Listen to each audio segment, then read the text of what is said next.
Dah. Oke, uh, selamat siang, Pak Yusuf.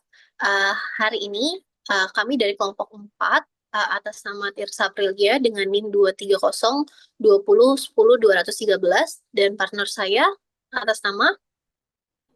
Syafira Khairinisa dengan NIM 220210102001. Ya, pada saat ini kami ingin mempresentasikan terkait dengan tugas terstruktur kami, yaitu manajemen kinerja dan kompensasi dengan judul pengaruh pemberian kompensasi terhadap kepuasan dan kinerja karyawan di PT Unilever Indonesia.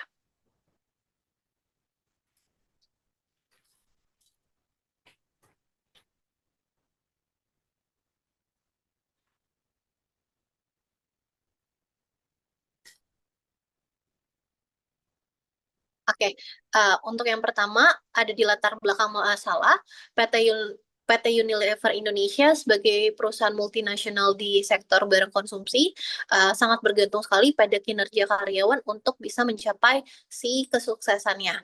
Oleh karena itu, perusahaan juga harus memastikan nih kalau misalkan bahwa kompensasi yang diberikan itu adil dan sesuai dengan harapan karyawan untuk meningkatkan seperti motivasinya, loyalitas dan produktivitasnya dengan berbagai kategori karyawan seperti kayak karyawan tetap, karyawan kontrak dan juga karyawan magang. Perusahaan harus menyesuaikan kompensasi agar tetap transparan dan juga adil. Kompensasi yang tepat itu tidak hanya memberikan penghargaan atas kinerja, tetapi juga memotivasi karyawan dalam menghadapi tantangan kerja. Karyawan yang dihargai cenderung lebih loyal dan produktif, namun jika kompensasi tidak memadai, ini dapat menurunkan kinerja dan meningkatkan turnover. Selain itu, perubahan kondisi ekonomi dan harapan generasi muda terhadap fleksibilitas kerja mempengaruhi juga kompensasinya. Seperti itu.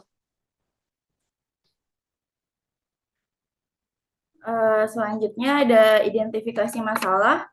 Yang pertama adalah persaingan yang ketat dalam industri. PT Unilever Indonesia menghadapi persaingan yang semakin sengit dalam dunia bisnis. Hal ini membuat perusahaan harus terus-menerus memperbaiki manajemen kompensasi untuk mempertahankan kinerja karyawan. Yang kedua ada di kebutuhan dan harapan karyawan yang beragam.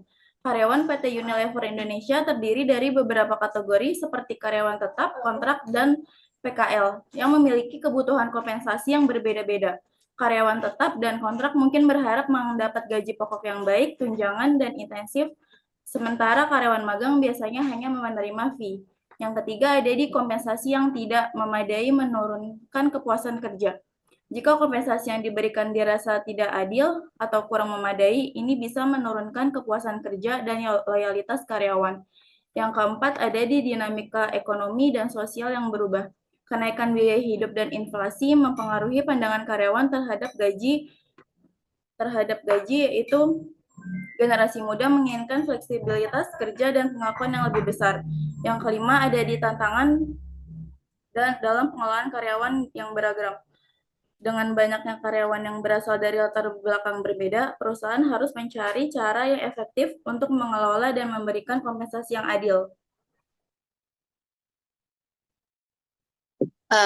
Tadi sudah disebutkan untuk identifikasi masalahnya dan untuk cara mengatasi masalah-masalah tersebut adalah yang pertama perusahaan harus melakukan evaluasi dan penyesuaian sistem kompensasi secara rutin. PT Unilever Indonesia itu perlu secara teratur memeriksa dan memperbarui sistem kompensasi untuk memastikan bahwa sistem tersebut tetap bersaing dan adil bagi semua karyawan. Udah gitu, yang kedua, menjaga keadilan dan transparansi agar karyawan tidak merasa kecewa. Perusahaan itu harus memastikan bahwa sistem kompensasi yang ada jelas dan juga mudah dipahami. Setiap karyawan harus tahu bagaimana gaji dan tunjangan mereka dihitung serta apa yang menjadi dasar pemberian kompensasi tersebut. Yang ketiga, fokus pada penghargaan berdasarkan kinerjanya. Memberikan kompensasi berdasarkan kinerja itu bisa mendorong karyawan untuk bekerja lebih baik, seperti memberikan bonus atau insentif yang jelas sesuai dengan pencapaian kinerja akan membuat karyawan lebih termotivasi dan produktif. Dan yang terakhir, memberikan fleksibilitas dalam kerja dan pengembangan karirnya. Ini memberikan memberikan fasilitas yang mendukung keseimbangan antara pekerja dan kehidupan pribadi serta kesempatan untuk mengembangkan karir dapat membantu perusahaan menarik dan mempertahankan karyawan terutama generasi muda.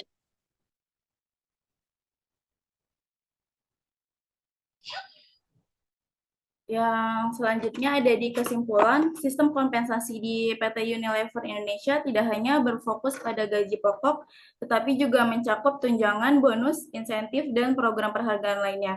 Dengan adanya berbagai bentuk kompensasi, perusahaan dapat memenuhi harapan karyawan dari berbagai kategori seperti karyawan tetap, kontrak, dan magang, serta menciptakan keseimbangan antara kebutuhan karyawan dan kepentingan perusahaan. Prinsip-prinsip seperti keadilan, transparansi, konsistensi, dan berbasis kinerja menjadi dasar yang penting dalam manajemen kompensasi di perusahaan ini. Dengan mematuhi prinsip-prinsip tersebut, PT Unilever Indonesia dapat menciptakan struktur kompensasi yang kompetitif dan sesuai dengan kondisi pasar tenaga kerja yang terus berubah. Secara keseluruhan, pemberian kompensasi yang efektif tidak hanya memberikan manfaat bagi karyawan, tetapi juga mendukung keberlanjutan perusahaan. Dengan terus mengevaluasi dan menyesuaikan sistem kompensasi, PT Unilever Indonesia dapat mempertahankan posisinya sebagai pemimpin dalam industri barang konsumsi, serta memastikan bahwa karyawan merasa dihargai dan termotivasi untuk berkontribusi pada kesuksesan bersama. Yang terakhir, untuk rekomendasi, kita harus melakukan evaluasi dan sesuaikan kompensasi secara rutin. PT Unilever Indonesia perlu memperbaiki sistem kompensasi secara berkala untuk memastikan gaji dan tunjangan itu sesuai dengan kondisi pasar, inflasi, dan juga kebutuhan karyawan, serta mengikuti harapan generasi muda yang menginginkan si fleksibilitas. Yang kedua, memastikan keadilan dan juga kejelasan dalam kompensasi, agar karyawan itu nggak merasa kecewa. Perusahaan juga harus memastikan sistem kompensasi yang jelas dan mudah dipahami oleh semua karyawan termasuk cara perhitungan gaji serta tunjangannya. Yang ketiga, penghargaan berdasarkan kinerja itu dengan cara memberikan insentif dan bonus itu berdasarkan kinerja yang supaya bisa mendorong karyawan untuk bekerja lebih baik. Karena karyawan yang merasa dihargai itu karena karyawan yang merasa dihargai atas pencapaian mereka telah termotivasi. Yang keempat, berikan fleksibilitas dan pengembangan karir, memberikan fleksibilitas dalam jam dan tempat kerja serta peluang untuk berkembang dalam karir akan membantu menarik dan mempertahankan karyawan terutama generasi muda. Dan yang terakhir, menyesuaikan kompensasi berdasarkan jenis karyawan. Kompensasi itu harus sesuai dengan jenis karyawan seperti tetap, kontrak, dan juga magang untuk memastikan keadilan dan menciptakan lingkungan yang inklusif di mana semua karyawan merasa dihargai.